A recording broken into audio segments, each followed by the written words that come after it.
দর্শক, এখন আমরা রয়েছি কুয়াকাটা সমুদ্র সৈকতে। রাত্রে সমুদ্রের ঢেউয়ের গর্জনটা কত যে ভয়াবহ হতে পারে, কত যে শব্দের কতটা বিকট হতে পারে, হয়তোবা দেখলে বা শুনলে আপনারা বুঝবেন যে কতটা ভয়াবহ এই সমুদ্রের গর্জন, কতটা যে ভয়ানক।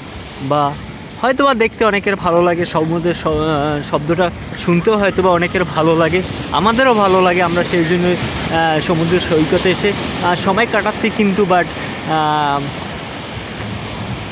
বিপদের দিক থেকে দেখলে বা বিপদ আসতে পারে, বা এই সমুদ্রের সৈকতে এই সমুদ্রের ঢেউ কতটা যে ভয়ঙ্কর হতে পারে, বা কতটা যে তীরে এসে কতটা ভয়ঙ্করভাবে যে আঘাত হানতে পারে, তা না দেখলে, নিজের চোখে না দেখলে হয়তো বোঝা যায় না, বা সমুদ্রের গর্জনটা না শুনলে বোঝা যায় না।